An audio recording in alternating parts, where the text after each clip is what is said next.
Hello friends, welcome back to my channel Vandana's boutique. तो friends, deep neck blouse में shoulder क्यों उतरते हैं, इसके 4-5 कारण मैं आप लोगों के साथ शेयर करने वाली हूँ।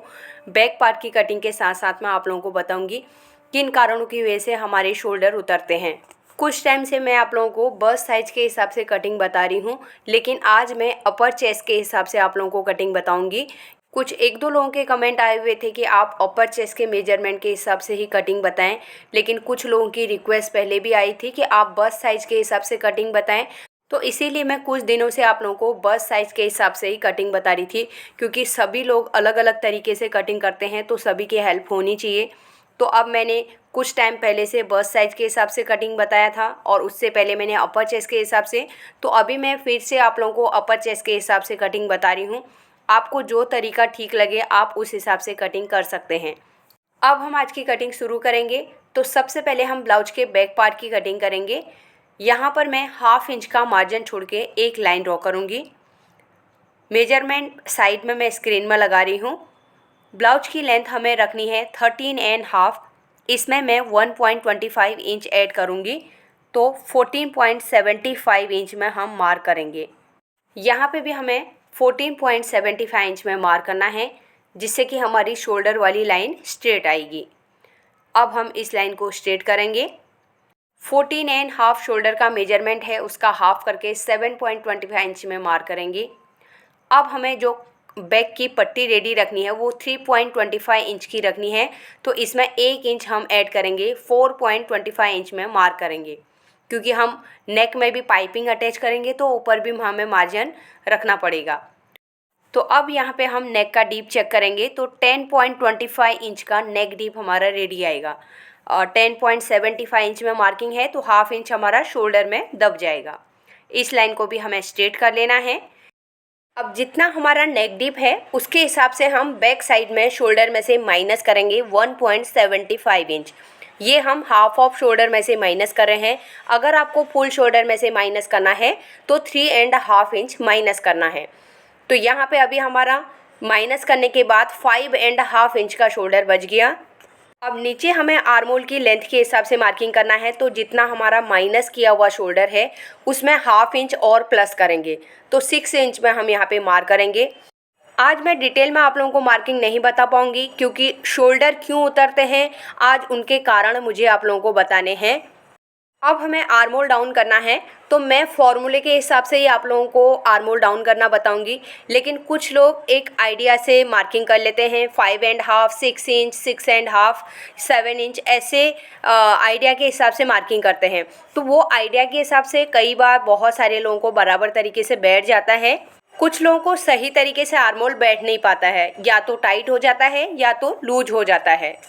तो इसीलिए आप लोगों के आर्मोल में प्रॉब्लम आती है। तो अगर आप फॉर्मूले के हिसाब से ही यहाँ पे मार्किंग करेंगे तो आपके आर्मोल में कोई भी प्रॉब्लम नहीं आएगी। अभी यहाँ पे 39 इंच का बस्ट साइज है, उसे हम 6 से डिवाइड करेंगे तो 6.5 आता है।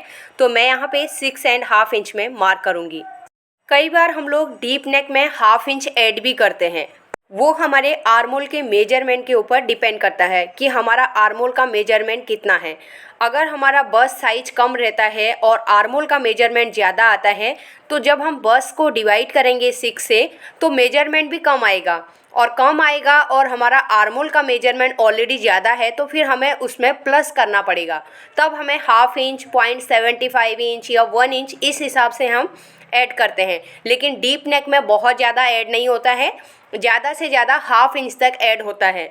आर्मोल को शेप लगाएंगे तो जितना हमारा आर्मोल की लेंथ आ रही है उसका सेंटर करके हमें मार्किंग कर लेना है। आर्मोल का शेप लगाने से पहले हम चेस्ट की मार्किंग कर लेते हैं, तभी हम बराबर तरीके से आर्मोल का शेप लगा पाएंगे। तो यहाँ पे मैं आज आपको अपर चेस्ट के मेजरमेंट के हिसाब से मार्किंग बता रही हूँ। तो 36.5 अभी अपर चेस्ट का मेजरमेंट है। 36.5 को हम 4 से डिवाइड करेंगे तो 9.1 आता है। तो 9.1 में हमें यहाँ पे डायरेक्ट मार्किंग कर लेना है, क्योंकि जिस हिसाब से हमारा 10 इंच का ही नेक डीप है तो उसके हिसाब से हमें इसमें माइनस भी नहीं करना है और इसमें लूजिंग भी नहीं देना है। क्योंकि नेक का डीप 10 इंच आ रहा है, हमारी आर्मोल लेंथ से नीचे जा रहा है, तो उतना ही ब्लाउज बाहर की साइड में फैलेगा, तो इसके लिए हमें लूजिंग भी नहीं देना है। बाहर की साइड में मैंने 1.5 इंच का मार्जिन भी ले लिया है। अब हमें कमर के लिए मार्किंग करना है। 33 इंच कमर का मेजरमेंट है, इसे हम 4 से डिवाइड करेंगे 8.2, तो यहाँ पे हमें 8.2 में मार्किंग करना है। 1 इंच का हम बैक डार्ट लेंगे और 1.5 इंच का मार्जिन ले लेंगे। अब हमें चेस्ट वाले पॉइंट को कमर वाले पॉइंट से मिलाना है और बाहर की साइड में जो 1.5 इंच का मार्किंग किया है इसे भी हम मार्क कर लेंगे। अब हमें आर्मोल का शेप लगा लेना है, तो यहाँ पर मैं फ्रेंच कर्व को रखूँगी और इसे चेस्ट वाले पॉइंट से मिला देंगे। तो आर्मोल हमें चेक करना है, तो उससे पहले शोल्डर में जितना हमें दबाना है उतना मार्क कर लेना है। तो ऊपर की साइड में मैंने 1/2 इंच का मार्जिन छोड़ दिया है। अब मेजर टेप को रखेंगे और आर्मोल वाली साइड में भी 1/2 इंच का मार्जिन छोड़ेंगे, जितना हम स्लीव्स के साथ में सिलाई में लेंगे। तो यहाँ पे 8.5 इंच आ रहा है और आर्मोल का मेजरमेंट हमारा 17 इंच है। अब मैं एक बार आप लोगों को ब्लाउज के साथ में भी आर्मोल को चेक करके दिखाऊंगी हमारे ब्लाउज का मेजरमेंट कितना है। तो ये ब्लाउज कस्टमर ने मेजरमेंट के लिए दिया हुआ था, तो मैं इससे भी आप लोगों को चेक करूंगी। तो देखिए मैंने किस तरीके से ओपन किया है। नीचे आर्मोल की लाइन हमें ओपन कर लेनी है और ऊपर शोल्डर को भी बराबर तरीके से रखना है। अगर आप सीधे साइड से नहीं कर रहे हैं तो इस तरीके से पहले उल्टे साइड की तरफ पलट लीजिए। अब हमें अंदर की साइड से पहले शोल्डर को बराबर तरीके से ओपन करना है, यहाँ पे मार्क कर लेंगे। और जो हमारी फिटिंग वाली सिलाई है, नीचे की साइड में फिटिंग वाली सिलाई है, वहाँ पर मेजर टेप को रखते हुए हम शोल्डर के पॉइंट में आएंगे। हल्का सा स्ट्रेट रखना है, बहुत ज़्यादा भी नहीं खींचना है और लूज भी नहीं रखना है कि हमारा आर्मोल कम आ जाए। तो यहाँ पे देखिए 8.5 परफेक्ट आ रहा है। तो हमने ब्लाउज में भी परफेक्ट 8.5 ही हमारा मेजरमेंट आ रहा है। एक बार फिर से मैं आप लोगों को चेक करके दिखा रही हूँ। शोल्डर का 1/2 इंच का मार्जिन छोड़ते हुए इस तरीके से चेक करेंगे, 8.5 बराबर है। और यहाँ से मैं 0.25 इंच नीचे की साइड में मार्क करूँगी और फ्रेंच कर्व से नीचे की साइड में शेप लगा लेंगे। तो यहाँ पर मैंने ब्लाउज के मेजरमेंट से आर्मोल को भी चेक करके आप लोगों को दिखा दिया है। अब मैं आप लोगों को बताऊंगी शोल्डर किन कारणों की वजह से उतरते हैं। कई बार हम डीप नेक ब्लाउज की कटिंग करते हैं तो हम एक आइडिया से उसका शोल्डर का मार्किंग कर लेते हैं। अभी जैसे यहाँ पे मैंने 5.5 इंच में मार्किंग किया था और उसका आर्मोल हम नीचे क्या करते हैं 6 इंच में मार्किंग कर लेते हैं। तो मैंने आप लोगों को फॉर्मूले के हिसाब से बताया, चेस्ट डिवाइड बाय 6 में मार्किंग किया था हमने। लेकिन अगर हम आइडिया से इसमें 6 इंच में मार्किंग करते तो यहाँ पे हमारा आर्मोल का जो हम शेप लगाते उसके बाद उसकी गोलाई कम आ जाती। तो अगर उसकी गोलाई कम आएगी तो हमारे आर्मोल में प्रॉपर तरीके से ब्लाउज बैठेगा नहीं और उसका खिंचाव बाहर की साइड में ज़्यादा रहेगा और नीचे अंडर आर्म के यहाँ पे भी ब्लाउज थोड़ा सा टाइट हो जाएगा। और आर्मोल ज़्यादा टाइट होने की वजह से भी हमारे शोल्डर बाहर की साइड में उतरने लगते हैं। अब ये तो बात हो गई हमारे आर्मोल कम डाउन होता है तो इसके कारण हमारे शोल्डर उतरते हैं।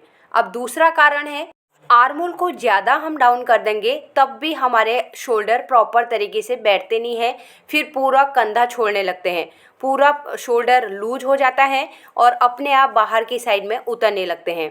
तो इसलिए हम फॉर्मूले के हिसाब से आर्मोल की मार्किंग करेंगे तो परफेक्ट तरीके से हमारी आर्मोल की मार्किंग लगेगी। तो यहाँ पर अभी आप लोग ने देख लिया 2 कारण, आर्मोल कम होने के कारण भी शोल्डर उतरते हैं, ज़्यादा होने के कारण भी हमारे शोल्डर उतरने लगते हैं। तीसरा है अगर हम सही तरीके से शोल्डर माइनस नहीं करते हैं तब भी हमारे शोल्डर बाहर की साइड में उतरने लगते हैं। अगर हम ज़्यादा शोल्डर का मेजरमेंट रख लेते हैं तो हमारे शोल्डर बाहर कंधे से नीचे की साइड में लटकने लगते हैं। अगर हम कम लेते हैं तो फिर हमारे शोल्डर टाइट हो जाते हैं, नेक प्रॉपर तरीके से ब्रॉड नहीं बनता है और खिंचाव जैसा आता है। अब जैसे यहाँ पे देखिए, यहाँ पे 2.25 इंच का नेक है, अगर हम उसे 2.25 की जगह थोड़ा सा ज़्यादा ले लेंगे, हम 3 इंच का ले लेंगे या 3.5 इंच का ले लेंगे तो फिर वो शोल्डर हमारे बाहर की साइड में ही निकलने लगेंगे। अगर आपको यहाँ पे नेक विड्थ बहुत ज़्यादा ब्रॉड नहीं चाहिए तो आप शोल्डर पट्टी को फिर 2.5 इंच भी रख सकते हैं। अगर आपको नेक विड्थ ज़्यादा चाहिए तो फिर आपको शोल्डर की पट्टी भी कम रखनी पड़ेगी। अब नीचे की साइड में पहले मार्किंग करते हैं, उसके बाद मैं फिर आगे का आप लोगों को बताती हूँ। कमर के लिए हम डार्ट के लिए मार्किंग करेंगे तो पहले जितना हमारा कमर का मेजरमेंट है उसका पहले हाफ करना है, सेंटर में मार्क करना है। साइड में हमें हाफ इंच का मार्क कर लेना है जो हम डार्ट लगाएंगे। अब यहाँ पर से हाफ इंच ऊपर की साइड में हम मार्किंग करेंगे और इस तरीके से ऊपर की साइड में माइनस कर देंगे। एक बार डार्ट की लेंथ भी हम लगा लेते हैं। 4.5 डार्ट की लेंथ लेंगे और सेंटर वाले से हमें साइड वाले मार्किंग में मिला देना है। तो ये हमारा डार्ट है। एक बार नेक का भी हम शेप लगा लेते हैं। 2.25 इंच प्लस 1 इंच 3.25 इंच में मार्क करेंगे। नीचे से हमें नेक का विड्थ लगाना है 3 इंच और ऊपर के नेक विड्थ से हम इस तरीके से मिला देंगे। तो यहाँ पे मुझे सिंपल राउंड शेप बनाना है तो इस तरीके से मैं शेप लगा लूँगी। तो यहाँ पर चौक की मार्किंग के ऊपर हमें कटिंग करना है। मार्जिन हमारा पहले से ही उसमें रखा हुआ है और नेक हाफ इंच और बाहर की साइड में ब्रॉड हो जाएगा। और जैसे ही हमारा नेक ब्रॉड होगा और शोल्डर हमारे बाहर की साइड में आएंगे और हमारा ब्लाउज पूरा नीचे की साइड में कमर की साइड में शिफ्ट हो जाएगा। इसके लिए हम हाफ इंच नीचे की साइड में डीप नेक में कटिंग कर देते हैं जिससे कि हमारे शोल्डर फैलते ही ब्लाउज नीचे जाएगा तो प्रॉपर हमारी लेंथ में ये बैठ जाएगा। ब्लाउज यहाँ से नीचे की साइड में जाता है तो कमर भी हमारे शोल्डर को सपोर्ट देते हैं। ब्लाउज हमारा कमर में टाइट रहता है तो शोल्डर प्रॉपर तरीके से बैठते हैं। कई बार हमारी कमर भी लूज हो जाती है तो भी हमारे शोल्डर लूज रहने का एक कारण रहता है। तो आप इस चीज़ को भी चेक कर सकते हैं आपका कमर बराबर तरीके से फिटिंग में है या नहीं है। तो आई होप आज की वीडियो आप लोगों को पसंद आ रही होगी। आप लोगों को शोल्डर उतरने के कारण आप लोगों को पता चल गए होंगे। कुछ मेन कारण मैंने आप लोगों को बता दिए हैं। तो इन कारणों को आप ध्यान में रखते हुए कटिंग करेंगे तो आपके शोल्डर उतरने की समस्याएं कम हो सकती हैं। अब हम बैक पार्ट की कटिंग करेंगे। तो आज की वीडियो यहीं पे ख़त्म करते हैं। अगर आज की वीडियो से आपको कुछ सीखने को मिला तो वीडियो को ज़्यादा से ज़्यादा लोगों को शेयर ज़रूर कर दीजिएगा। फर्स्ट टाइम मेरी वीडियो देख रहे हैं तो सब्सक्राइब करके बेल आइकन को प्रेस कर दीजिए जिससे कि आपको आने वाली वीडियो का नोटिफिकेशन मिल जाएगा। तो फ्रेंड्स, अगर आप फ्रंट पार्ट की कटिंग देखना चाहते हैं, इसकी स्टिचिंग देखना चाहते हैं तो मैं उसकी वीडियो आप लोगों को शेयर ज़रूर करना चाहूँगी, लेकिन उसके लिए आप लोगों को कमेंट करने पड़ेंगे। अगर आप लोग देखना चाहते हैं, ये विदाउट पैडेड प्रिंसेस कट है तो यहाँ पर इसका आप कप शेप देख सकते हैं। और एक बार मैं आपको अंदर की साइड से भी दिखाऊं जिससे कि आपको डाउट ना आए कि यहाँ पे कप्स रखे हुए हैं। केवल अस्तर वाला ब्लाउज है, इसमें मैंने कोई भी लाइक्रा फ्यूजिंग वगैरह अटैच नहीं किया है, एकदम सिंपल ब्लाउज है। तो यहाँ पर आपने प्रिंसेस कट का शेप देखा किस तरीके से उसके पफ प्रॉपर तरीके से बने हुए हैं। तो फ्रेंड्स, एक चीज़ और मुझे आप लोगों को बतानी है। तो मैं आप लोगों को अभी इस चैनल में केवल 2 ही वीडियो शेयर करूंगी, एक मंडे को और एक थर्सडे को। वीक में केवल मैं 2 वीडियोज़ डालूंगी। क्वालिटी के साथ में मैं आप लोगों के लिए वीडियो बनाऊंगी और कुछ वीडियोज़ आप लोगों के लिए सरप्राइज़ हैं, वो नए साल में मैं आप लोगों के साथ शेयर करूँगी। तो अब मिलते हैं एक नई वीडियो के साथ में। Thanks for watching.